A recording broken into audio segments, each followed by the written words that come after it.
the recording.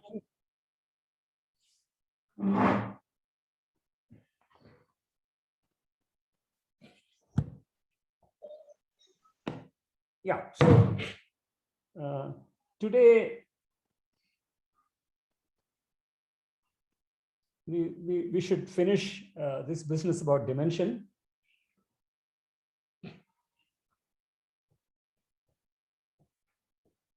Sanyam Agarwal, you have a question? Sir, actually, I couldn't attend the first 2 weeks of classes. Actually, I was preparing for JEE and it just over yesterday. So Okay. I was asking what should I do now? If I should watch the recordings or the Should notes. watch the recordings. You should read the. I mean, see, as I explained many times, the core of the course is the notes. So, so if you understand pretty much every line of the notes, and if you can do all the exercises, you should be okay, irrespective of whether you watch the recordings or not. I would say, given that you have to catch up on quite a bit of material, I would say just read the notes carefully. Yeah. Okay, sir. Yeah. Okay, thank you, sir. Yeah. So today, today's topic is dimension. So we deal with real vector spaces with the real vector space V, and we assume that it's finitely generated, which is finitely generated, which means there exists a finite set of non-zero vectors. See, this non-zero vectors is not necessary. If it's a finite set that generates it, you can throw out 0, okay, and will still generate. But I like to just put it here, yes, such that the span of S, this is the span of S, is equal to V. So, and recall, what is the span of S? It is the set of all vectors you can write in this form, where Vi belong to S and lambda A are real numbers. So in other words, so such a thing is called a linear combination of VIs. This a sum like this.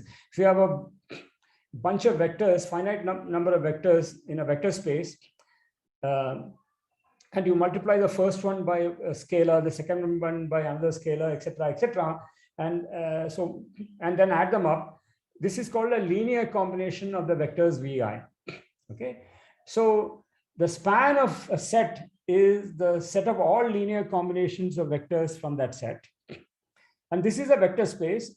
And if this vector space is all of V, we say that S spans V or S generates V, and V is called finitely generated if there is a finite set S that spans V.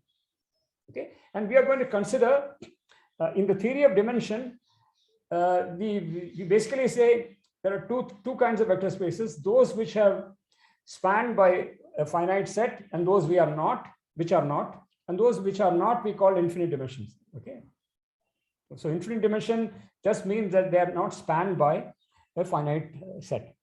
Now we turn to vector spaces which are indeed spanned by some finite set. Note that the set need not be unique. It will not be unique. Okay, but if there is some finite set which generates V, or equivalently which spans V, or equivalently such that every vector in V can be written as a linear combination of vectors in S, we say that V is finitely generated. So for such a vector space, we can actually ascribe a unique natural number called its dimension. And that is what we are engaged in doing. Okay, so recall that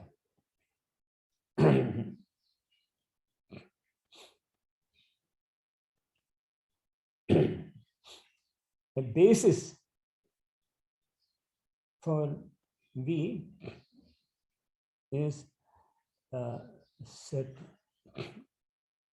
is a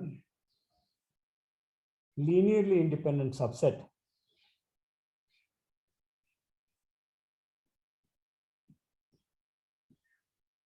that generates, and I keep saying generates means spans. So this is a basis.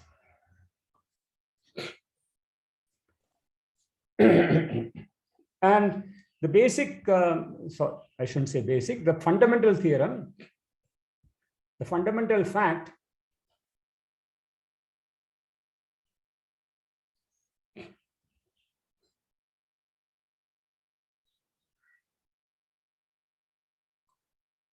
if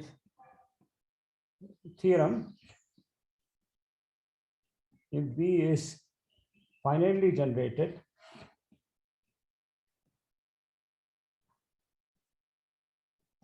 then any linearly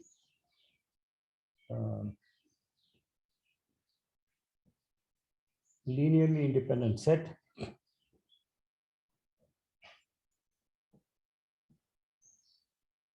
has at most as many elements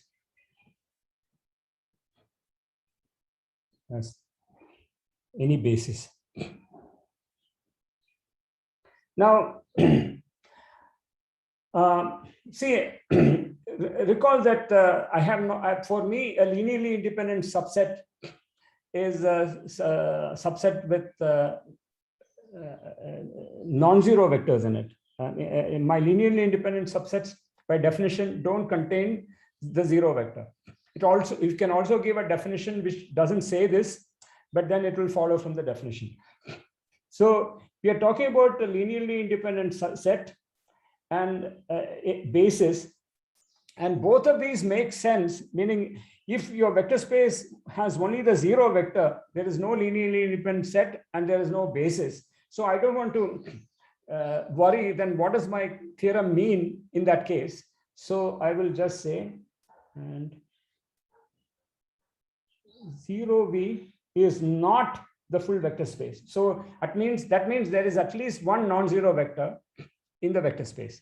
So I don't want to worry about giving a meaning to take the vector space with only the zero vector and then begin to talk about a linearly independent subset or a basis when neither of these exist. Okay, so in order not to burden my brain with this this thing, I will just say my vector space has non-zero vectors. So this is what this means. So let me just say that. So this means V has at least one non-zero vector. Of course, if it has one non-zero vector, it has infinitely many. So I'm putting this as part of the hypothesis. So it will look funny because why am I explicitly ruling out the most trivial vector space? Because I don't want to get a headache thinking about what does it mean if I take the vector space with only the zero vector, what does it mean to talk about a linearly independent subset when there are none? And what does it mean to talk about any basis when there are none? So I'm just ruling that out in the hypothesis of the theorem. Okay, so here is a proof. So we will give many proofs of this. Huh? We will first of all give a quick proof, then I'll give the same proof slightly more slowly, and then I will give you another proof from more abstract point of view. Okay, so just give me a second.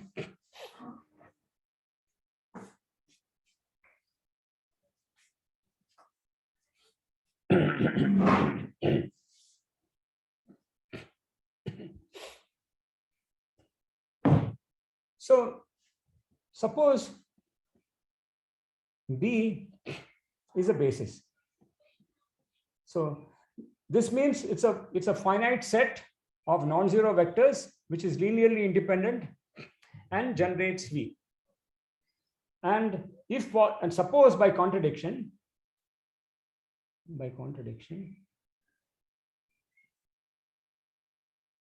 S prime in V is a linearly independent set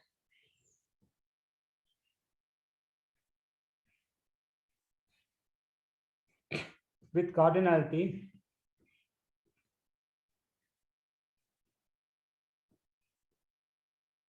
strictly bigger than B.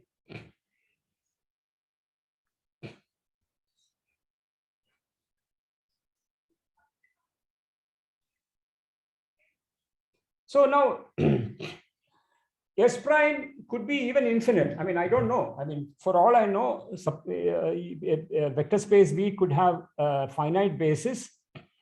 And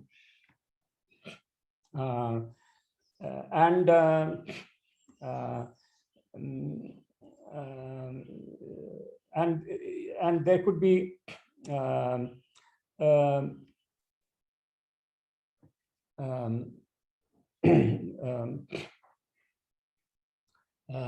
something that generates linearly independent set with even bigger number of sets, okay, number of elements. So choose a subset of S prime with cardinality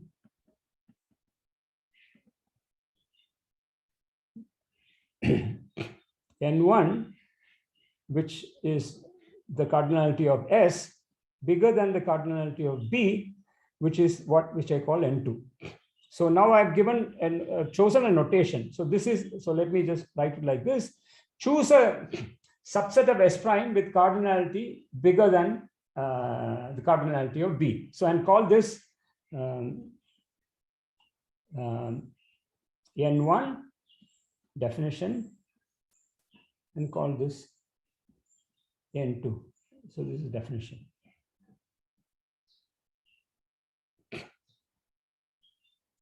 Now, if we choose an ordering of the elements of S,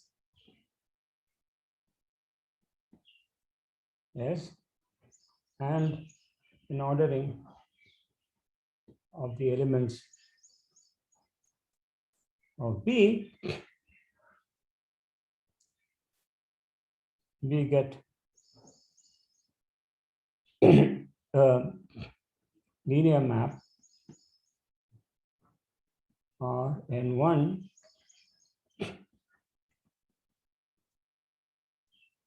R N2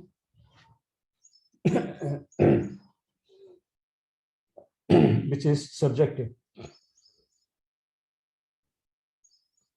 It's subjective, but the point is we get a linear map.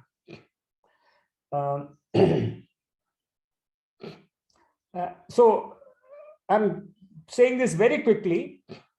Now, we have already quoted this theorem by the theorem from matrices we quoted and which we'll prove earlier. If I have a map from Rn1 from R to the N1 from R to the N2, where N1 is bigger than N2, this must have a non-zero kernel. This contradicts the linear independence of S contained. See, S prime is linearly independent. Therefore, any subset is linearly independent. And if this has a non-trivial non-zero kernel, this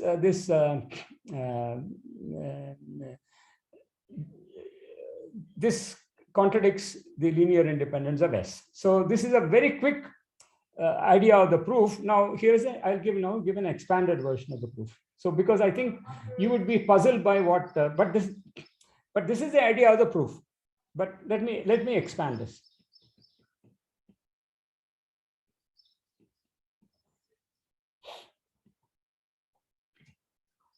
Let B equal to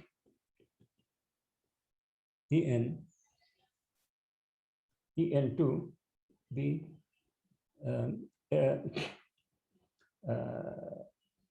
be a basis.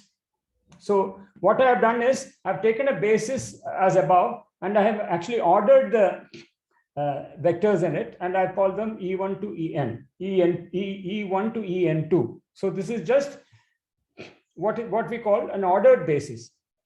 Okay.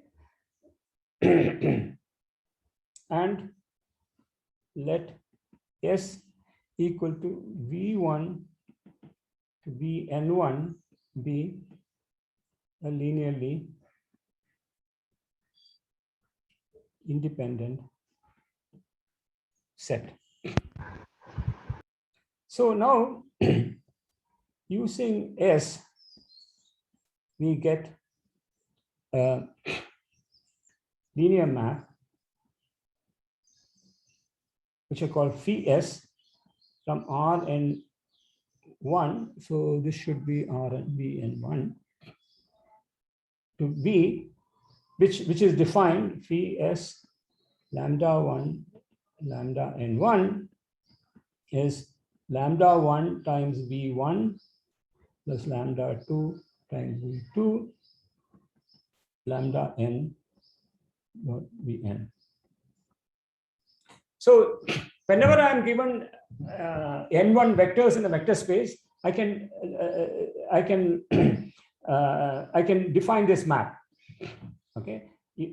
So whenever I'm given a sequence of vectors in a vector space V1 to Vn, I can define this map. Now, if you unpack the definition of linear independence of S, you see that this map is injective. Why?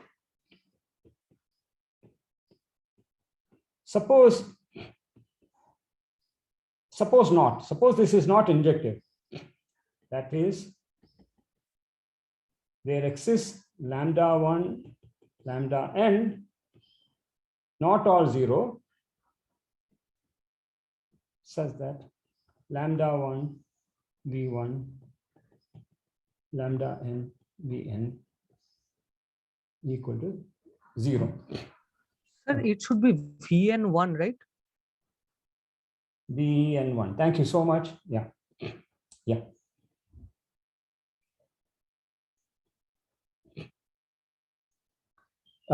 But this contradicts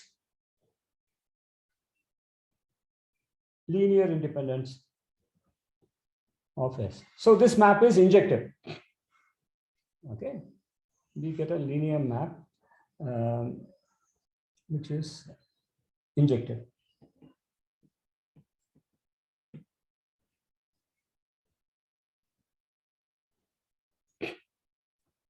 Similarly, we get a map phi B from R to the n2 to V using the vectors V1 E1 to En. Phi B mu1 mu n2 is mu n1 times E1 plus mu1 mu n1 times En1. Okay. Now, since B is a basis,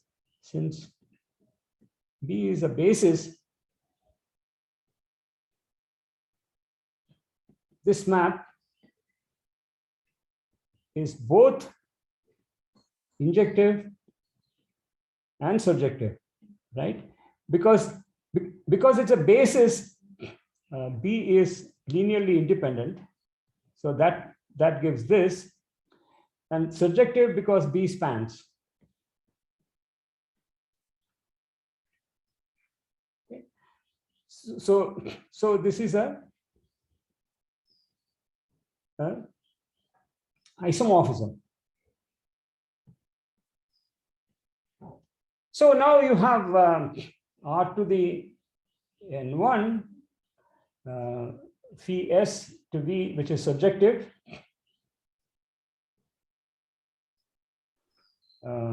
Sorry, injective.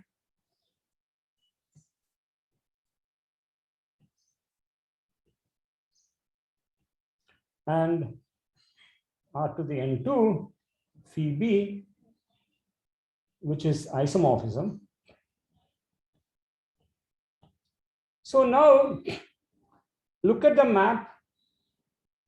Sir, why is this map injective? Look here.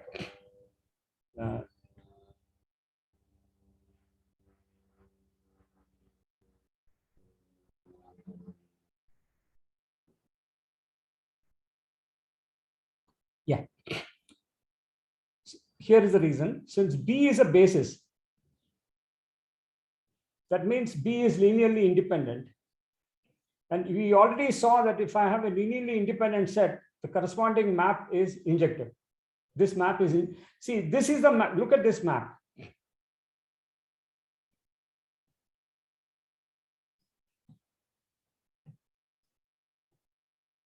Sorry about this.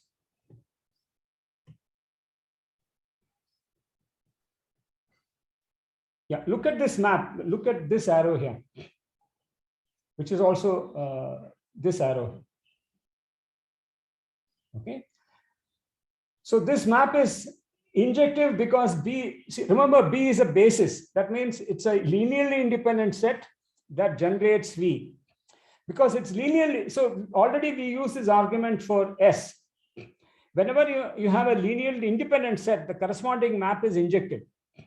So that means that since B is linearly independent, this map is injective. And since B generates V, this map is surjective.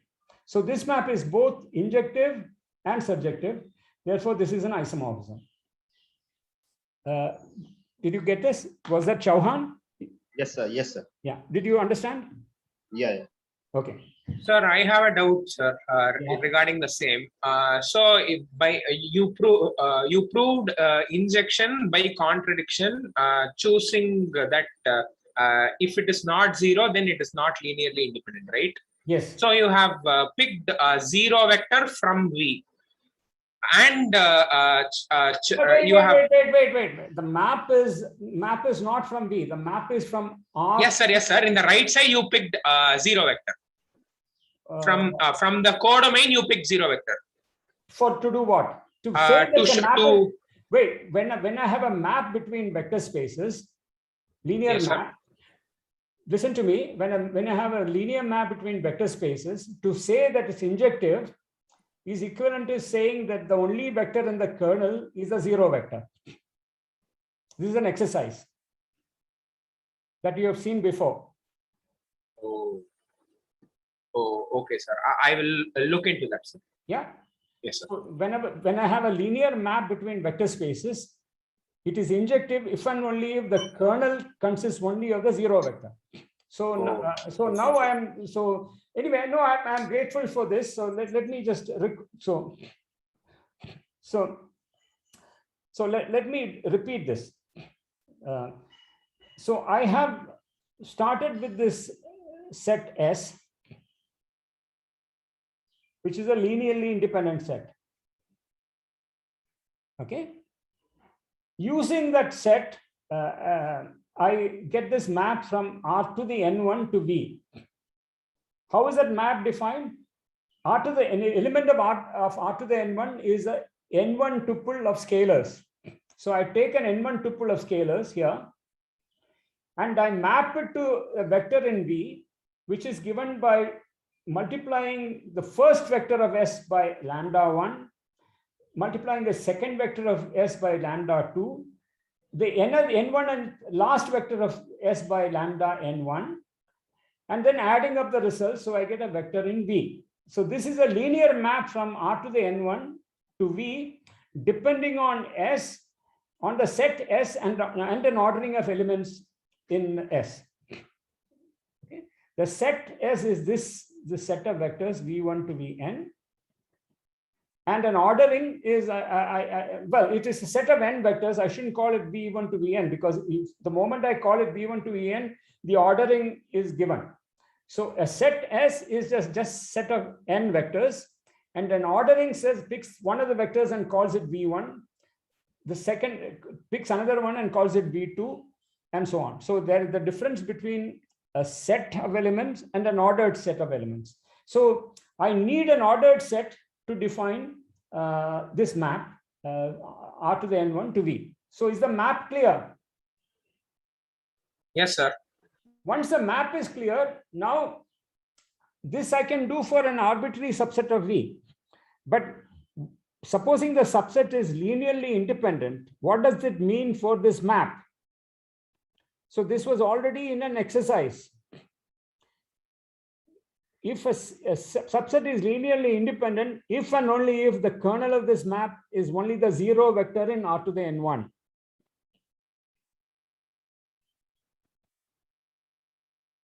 Okay, so in other words, this map is injective if and only if S is linearly independent. So that's what we are using. Now B is both linearly independent and spans V. So this map phi B is not only injective, but it's surjective. Okay, now look at the composite map. Sir, can you show the phi B once, the phi B map? 1 second. Look at, let me just do something, please. Look at the composite map phi S composed with phi B inverse. Okay. Yeah. Here is phi B. Sir, it should be mu n2 en2, right? No, At the end. B has n to n. Thank you so much. Thank you. I get confused. Sir, and just one more thing. Yeah. In the previous case, when we show that the set is linearly independent implies the map is injective, that we can show in an alternative way also. No. Right? If you see it in another way. Okay, Very sir. good. Okay. Yeah. So now look at this composite map. Phi S composed with phi B inverse. So that is this map. So phi B inverse goes this way. Remember, phi B is an isomorphism, so there is an inverse map. So I first do, so phi S phi B inverse. You first apply phi S and then apply phi B inverse. That's this map. Phi S composed with phi B inverse. That goes from Rn1 to Rn2. So this goes from, let me just stick with the blue, Rn1 to Rn2. Is this clear?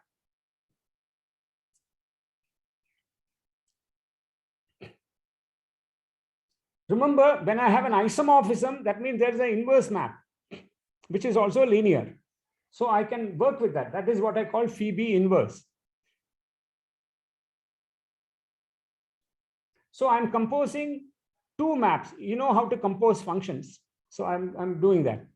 So that gives you a map from R to the N1 to R to the N2, a linear map. But what is the assumption? By assumption,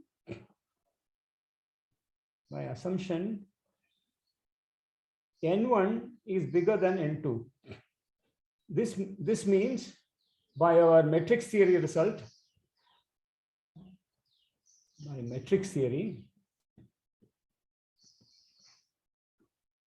that phi B inverse composed with phi S has a non-trivial kernel. This is a contradiction, because this is we saw that phi S is injective and phi B inverse is an isomorphism. So this has a non-trivial kernel if and only if phi S has a non-trivial kernel. This contradicts the fact that Cs is injected.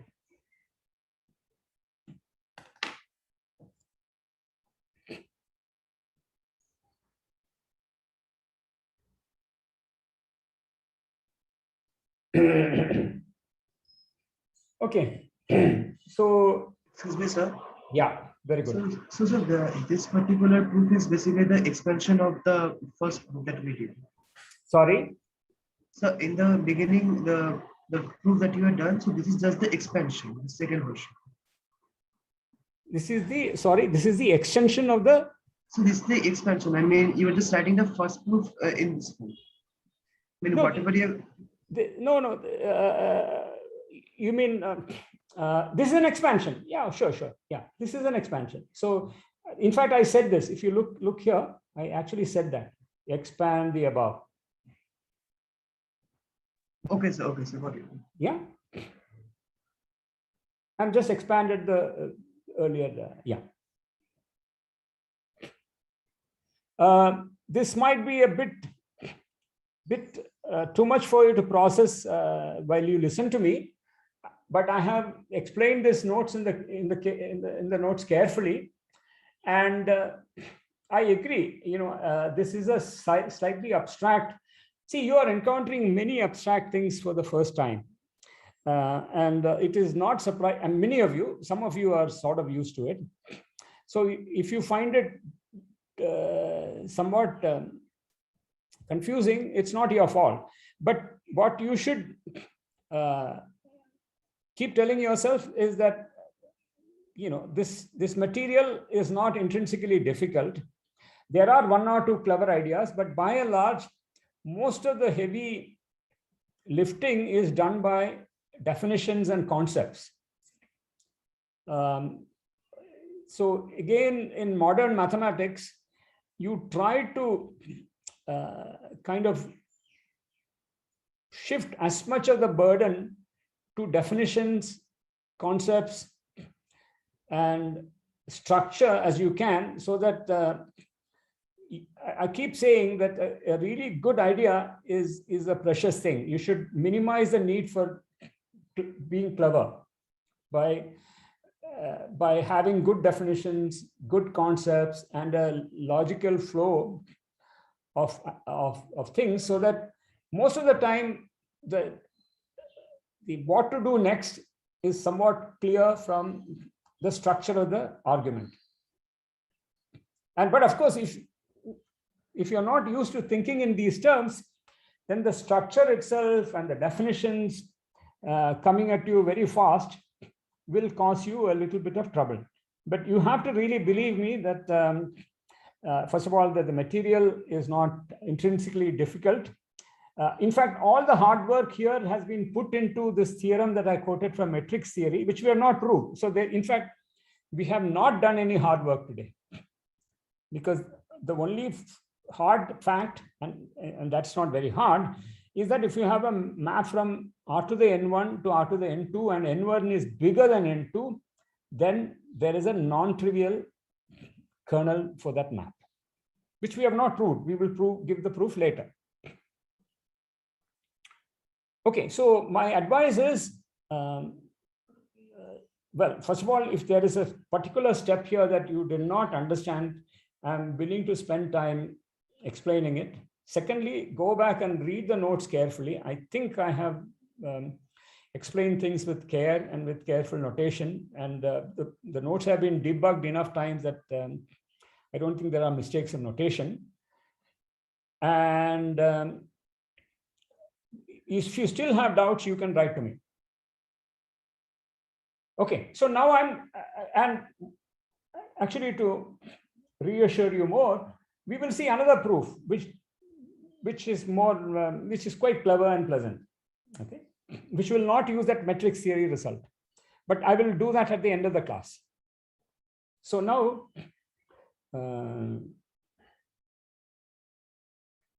corollary is a very important corollary. Any two bases of a finitely generated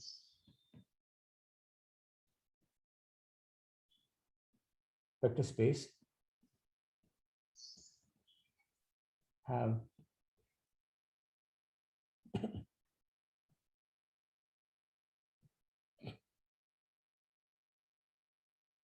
the same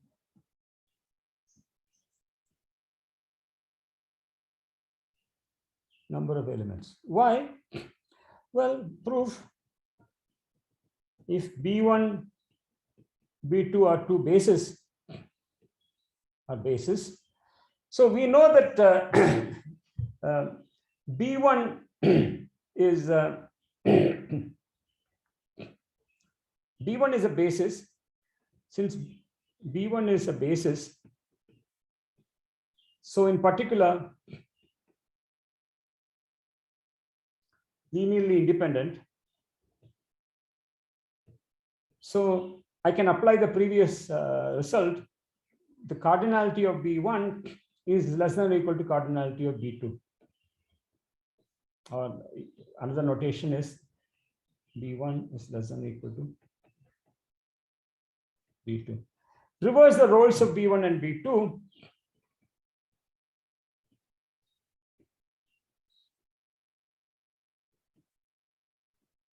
Cardinality of B2 is less than or equal to cardinality of B1.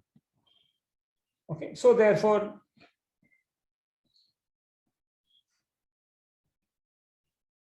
and so definition, if V is finitely generated,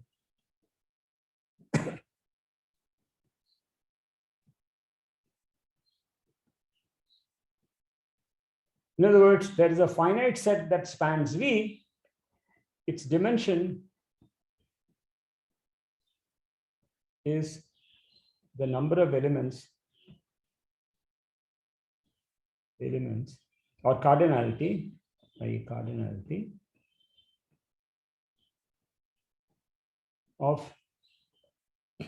any basis of V.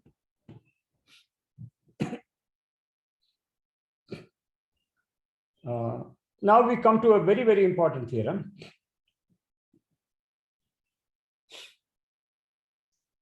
Let V be a finite dimensional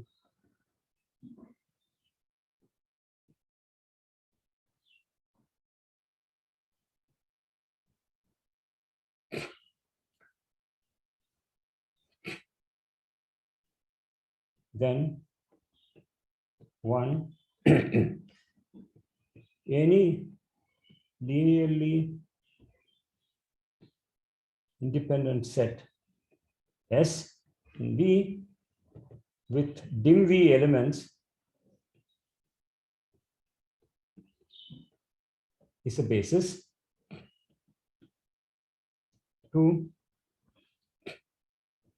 let W in V be a subspace, then dim W is less than or equal to dim V, and equality holds if W equal to V. Three, let T V to V tilde be a linear map, then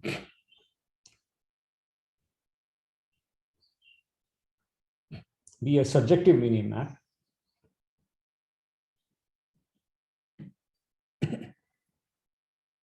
Then V tilde is finite dimensional.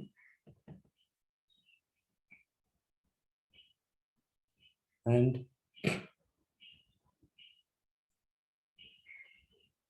dim V is greater than or equal to dim V tilde with equality if T is injective. And four, most important, let T V to V tilde be a linear map. And now I will say again V finite dimensional, important. Then dim V is equal to dim kernel of V, kernel of T plus dim image of T.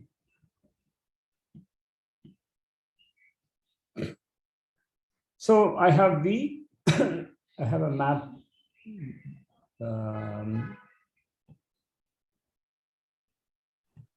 I think it might be going a bit too. V tilde.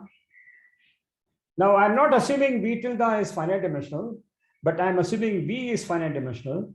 And in this case, there is a subspace here, the kernel of the map T, and there's a subspace here, the image of the map T. So these two are finite dimensional, and dimension of V is the dimension of this guy.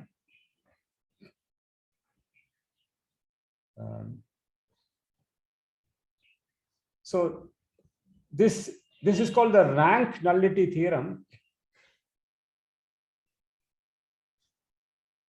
It says that the dimension here is the dimension here plus the dimension here. So let me just write it like this.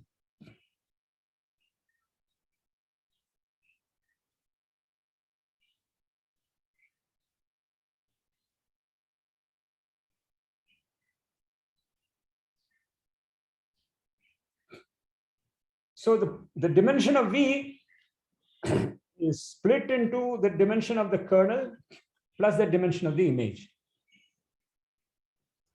So this is a very, very important theorem. And as I said, this is called the rank nullity theorem.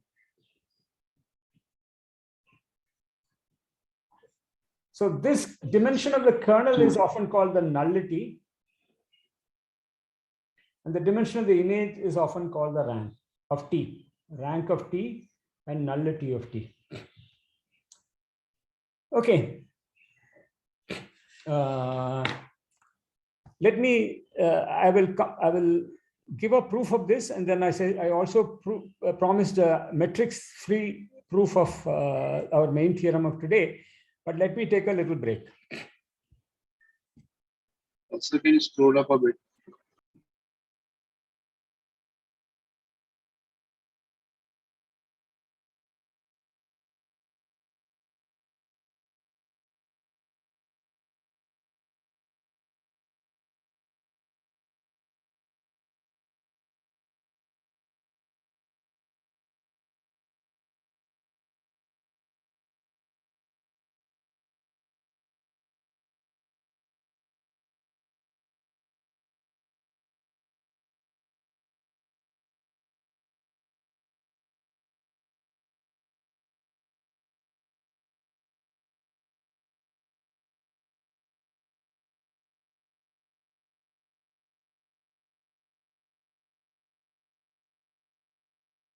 Sorry, I was muted. Somebody asked me to scroll up. I cannot hear that person. Yeah, yes, sir, it's fine. Is this where you wanted? Yes, sir. Okay, so I'm going to take a little break. I'll be back.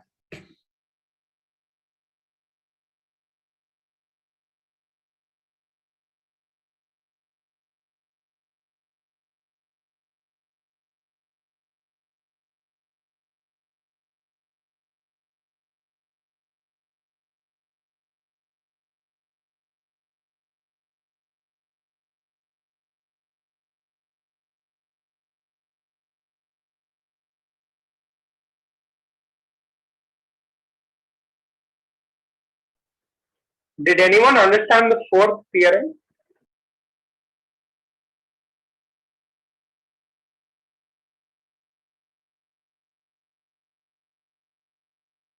What do you refer to by fourth?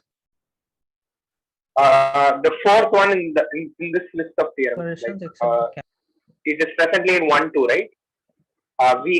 The theorem wherein there is he told that there is a linear map between V and V tilde. Then the nullity, and he also gave a name, right?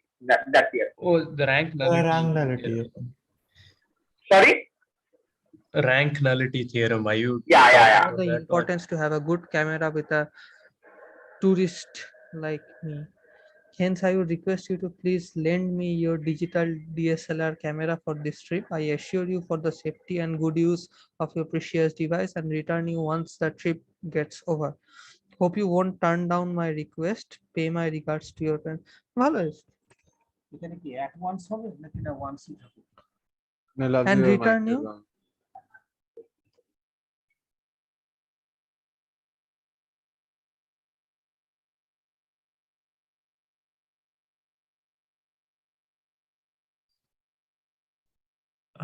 Ajay, when you say understand, what do you mean? Like you can understand the statement or know how to prove? No, I mean intuitively, do you guys understand? I'm back now.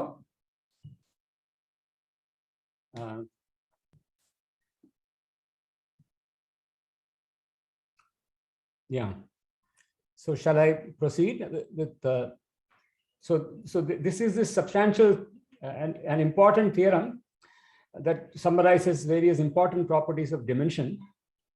And you should, first of all, know these facts very, very clearly. So, and also be able to prove them by yourself, not by looking at the notes, but by kind of reconstruction.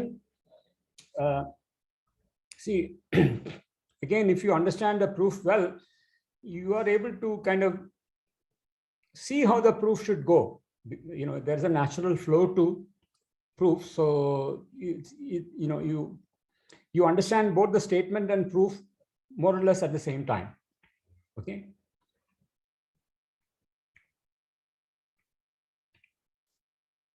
Okay. So I'm not going to prove 1 and 2. In fact, even the notes I've left them as an exercise, but be sure you know how to prove them. Note that statement 2 is something that you feel is very reasonable. If I have a finite dimensional vector space, any subspace must also have finite dimensions, and in fact, less dimension than the ambient vector space. And equality should hold if and only if the subspace is actually the full vector space. Okay. Now let me go to 3. So as I said, I'm leaving 1 and 2 as exercises. So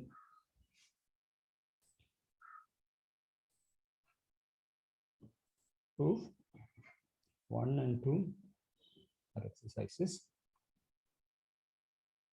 Now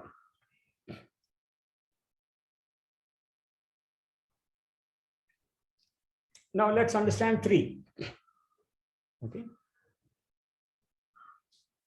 So we have this map from a finite dimensional vector space to another vector space V tilde, and T is surjective.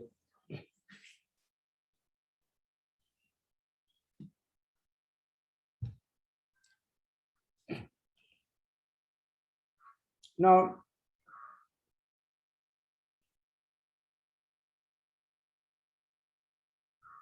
I want to prove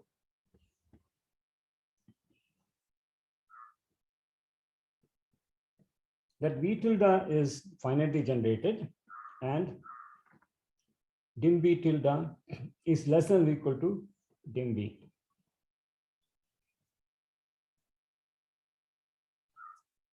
Okay, how do we prove this? First of all, how do we prove that if we know that V is finitely generated, why should that force V tilde to be finitely generated? Note that this map is surjective. This is a very, very important part of the hypothesis.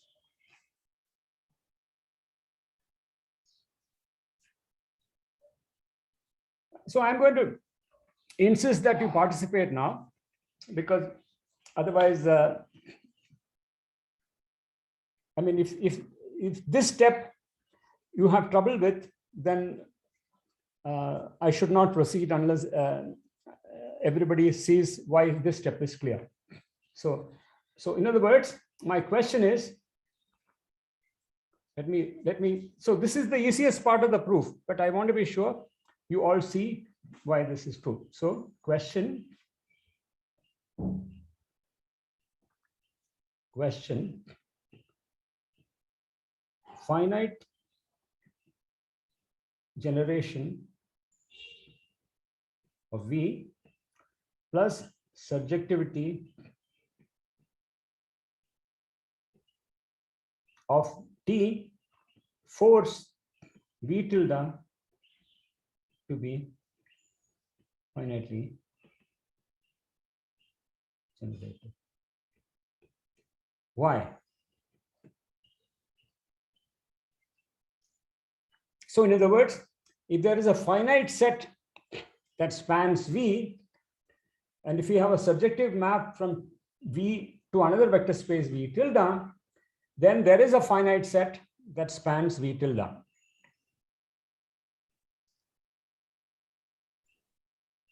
That is that's part of the claim. Okay. So this you should be able to, wait. Everybody keep quiet. Let everybody have time to think. Okay. So this part of the claim you should be able to see. Let me repeat. I have a vector space V spanned by a finite set. That's what finitely generated means. I have a surjective map from V to V tilde. Surjective map means onto to another vector space V tilde.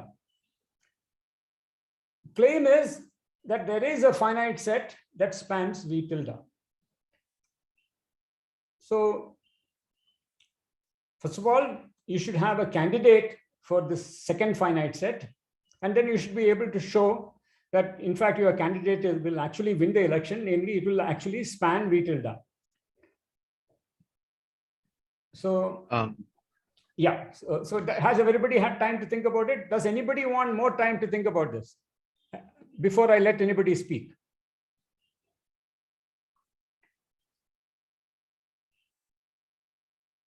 So I don't see anybody saying anything in the chat. So I assume that everybody has time to think about this. So now I can, if you want to speak, please speak. Yes, sir. So first of all, you want to check whether V tilde is actually finitely generated or not.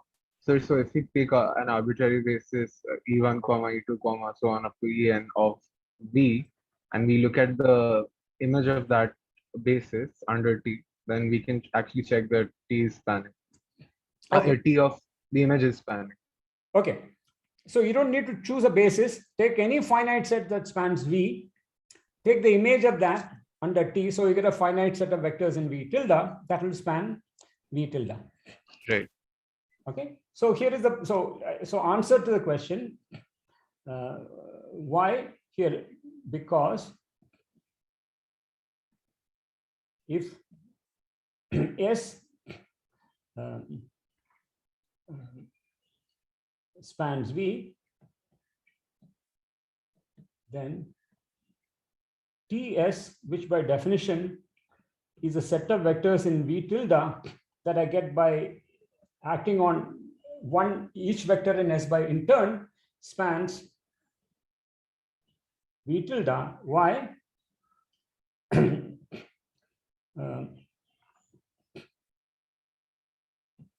For if V tilde is in V, V tilde is equal to TV for some V in V by surjectivity of T. Now, since S spans V, I'm using too many small v's. So let me call this W tilde. W.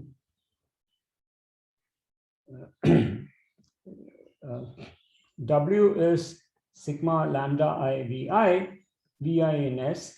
Therefore, TW is T of sigma lambda I VI, which is by linearity of T, lambda I TVI. So each of these belongs to the set which I call TS. So we prove that every vector W in V can be written as a linear combination of elements from the image of S. So this shows that if I take any generating set for V, the image of that generating set in V tilde generates V tilde. Sir, question. Yeah. You have W tilde in V. Shouldn't it be W tilde in V tilde? Sorry, your sound was totally, I didn't hear anything you said. I think you have a problem with bandwidth. W tilde. So am I audible? Or is this? Yes, so far, but yeah, ask the question again. If W tilde belongs to V, W tilde, or if W W tilde belongs to V tilde. Sorry, I had made a mistake. I want to show that the image of S under T spans V tilde. So take any element in V tilde, call that W tilde. Since T is surjective, W tilde is TW for some W in V. And I can expand W as a linear combination of elements from S. That's what I've done here. Now apply T to both sides of this equation. I get TW, which is by definition W tilde, is this. So I've written express W tilde as a linear combination of elements from TS. Romit, is this clear? Romit Roy Chaudhary, are you there? Are you there? Yes, sir. Can you not hear me? Is this clear? Yes, it's fine. Thank you. Yeah. So my apologize. I had this. I had omitted this. That's crucial. Yeah. Thanks for spotting that. Very good. Shall I go ahead? So we have only begun. I have to show that. I have to show this. I have to show this. If I've shown that if I have a surjective map from a vector space V to a vector space V tilde, if V is finitely generated, so is V tilde. Now I have to show that the dimension of V tilde cannot be more than the dimension of V. Okay. Now to show.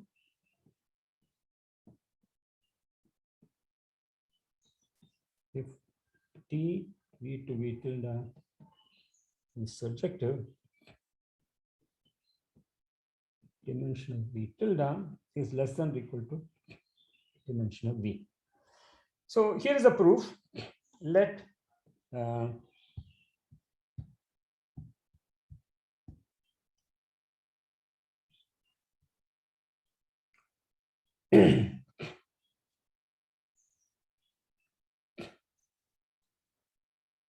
E1 tilde, E2 tilde, E1 prime, E2 prime, EM prime be basis for V tilde. So dim V tilde is M. Okay. Since T is subjective,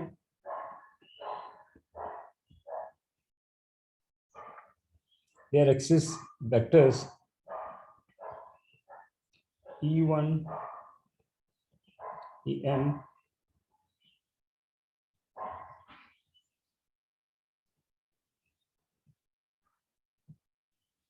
E1, E2, EM in V such that EI prime is T EI, I equal to 1 to M.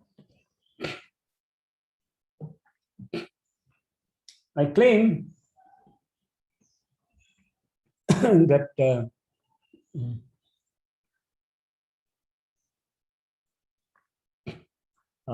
E1 AM is a linearly independent set.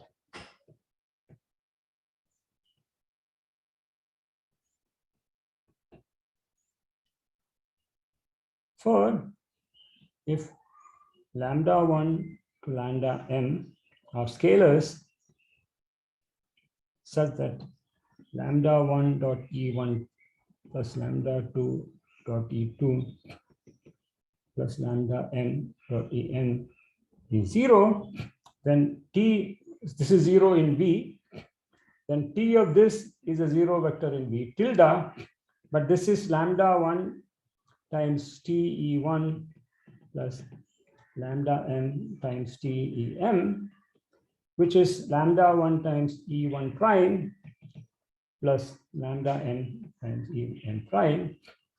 If this is equal to the 0 vector, since this is the basis,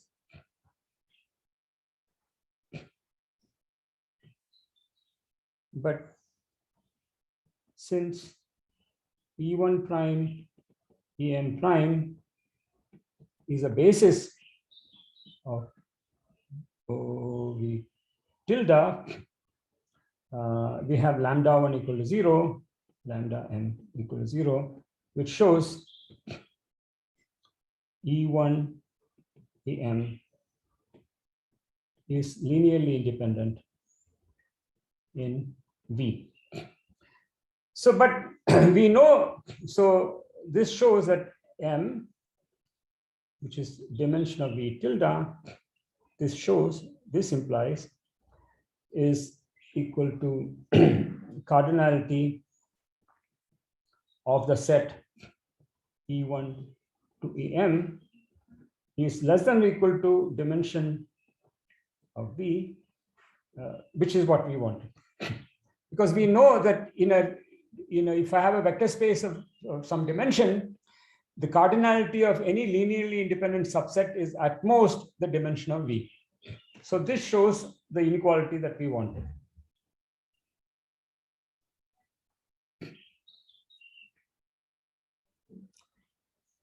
Okay.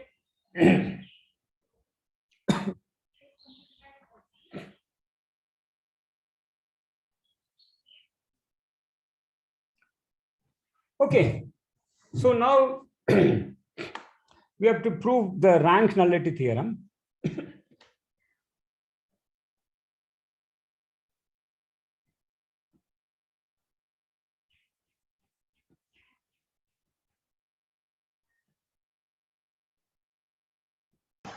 So I didn't understand this linear independence proof.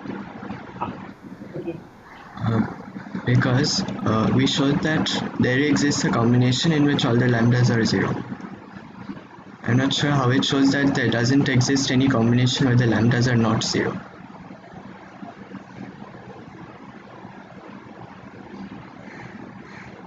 Okay.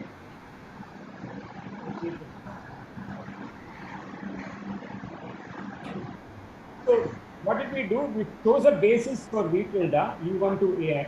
The dimension of V tilde, by the notation is that dimension is equal to M. Please mute yourself, Romit. I think yeah, thank you. We chose a basis for the dimension of V tilde is M. So we chose a basis with M elements. Then, because T is surjective, for each of these basis vectors, I can find a vector in V, which I denote just by removing the prime. So that's a notation.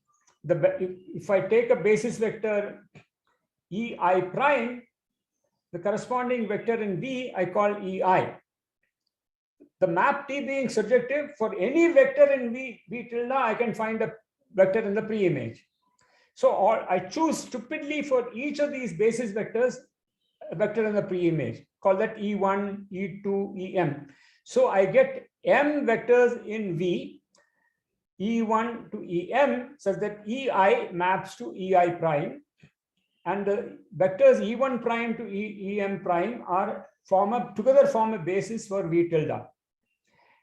Then I claim that this set of M vectors that I've got in V, E1 to Em, is in fact a linearly independent set. Supposing I am given a subset of a vector space, what do I need to show that these are linearly independent?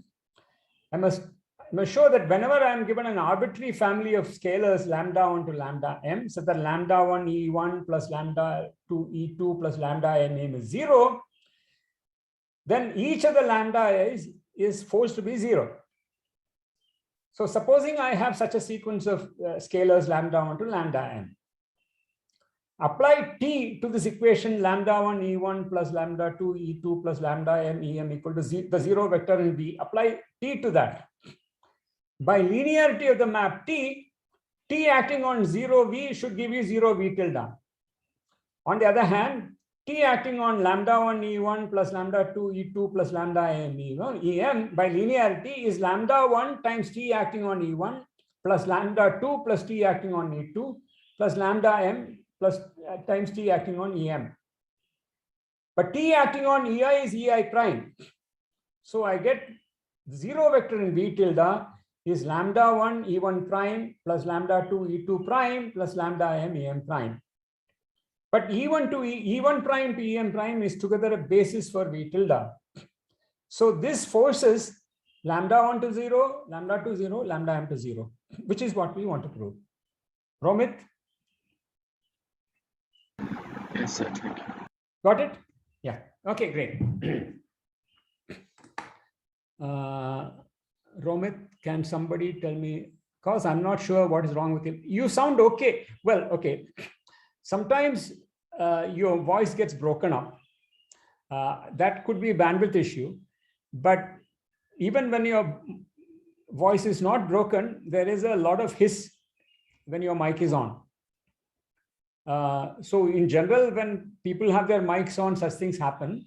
But it seems to be a particular issue with you. I mean, for all yeah, I can. Okay, sir. I'll take it up. Yeah.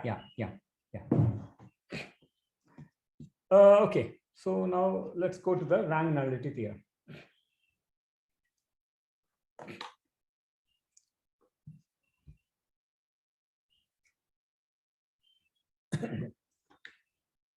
So now I have, this is the situation. I have V, T goes to V tilde. So I'm giving some space here.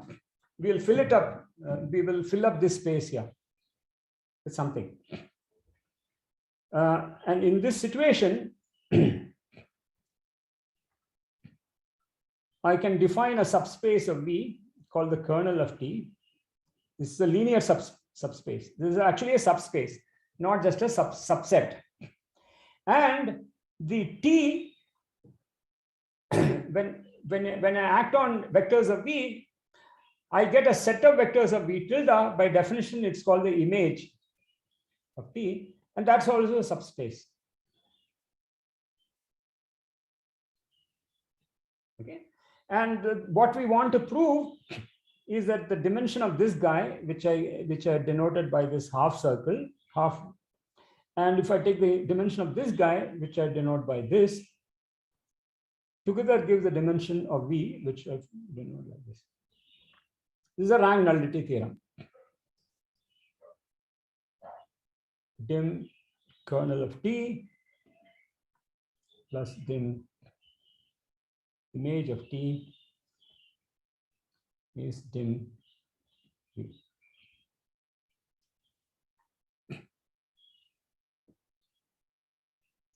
Okay, here's the proof. Now V is finite dimensional, therefore every subspace is finite dimensional. So kernel T is finite dimensional. So choose a basis. So let me call this L. Let me call this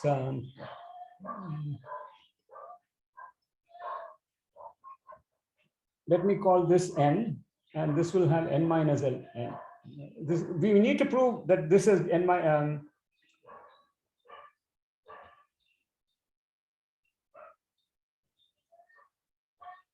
Okay.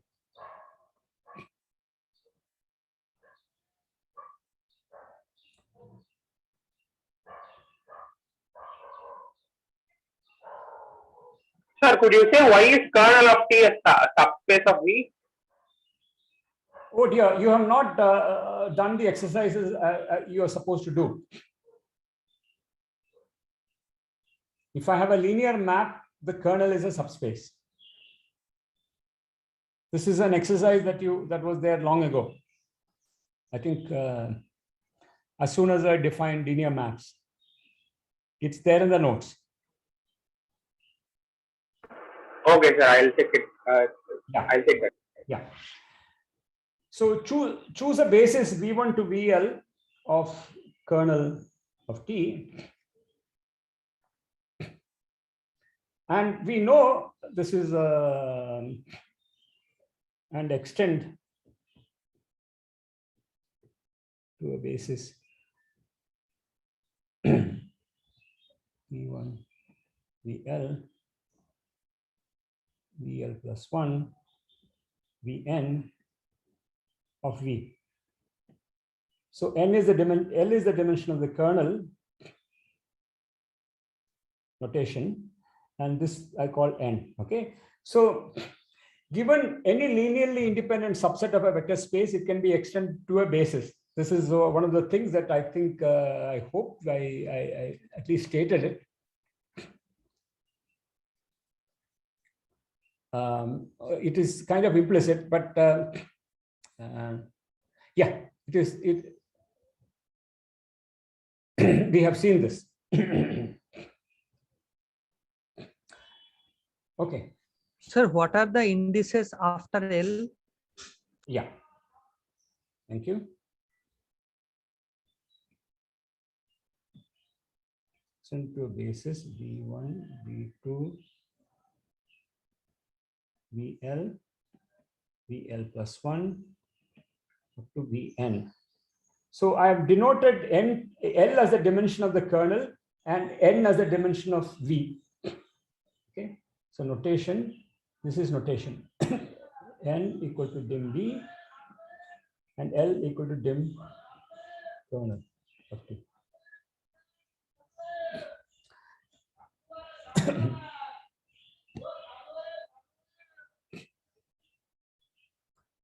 Let V tilde V hat prime equals span of V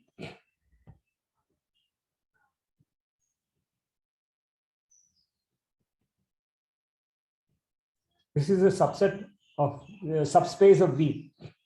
So these guys together span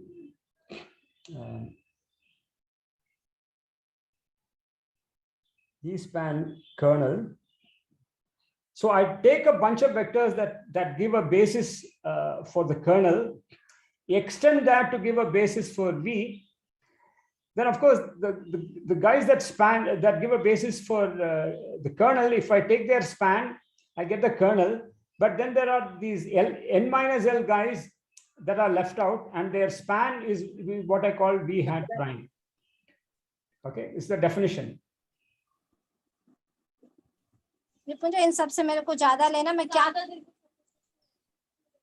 लो देखो निपुंज और mic के साथ कैसे किया? तुम तो late भी नहीं है ना आधा एक घंटा, तुम 7 बजे निकली आ गई हो, कैसे possible? Hello, can you please mute? There is somebody's mic is on and it's बहुत से हैं, यदि तुम लड़की के साथ गई Sir, हो तो maybe you could mute it.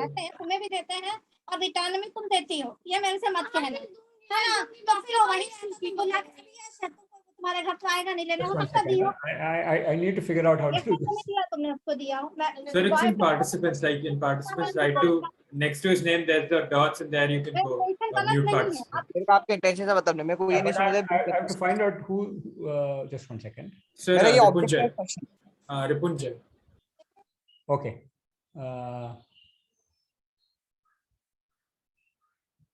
Yeah, he's muted. Okay, great. Yeah.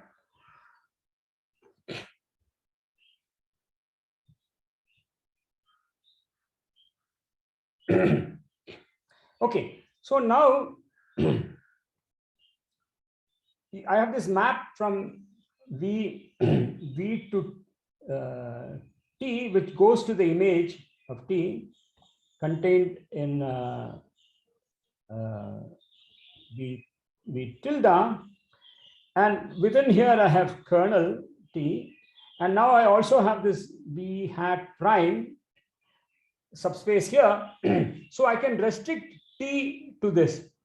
So T restricted to V hat prime. And the claim is that this is an isomorphism.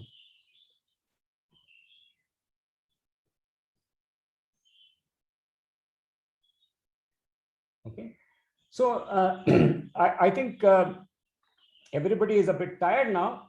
So, but once you grant this, we will come back to this proof in the next lecture. This proves that dimension of the image of T is dimension of V hat prime, which is n minus L. So, so we have what we wanted, because dimension, this implies dimension of V, which is n, is L plus n minus L, which is dimension of kernel of T, and this is the dimension of image of T. Okay, I'll come back to this proof, even the statement and proof, because it's important theorem, in the next lecture. In the meanwhile, I urge you to read the notes. We have. Does that imply? Just 1 second. Let me just. Does that imply whenever we have? Wait.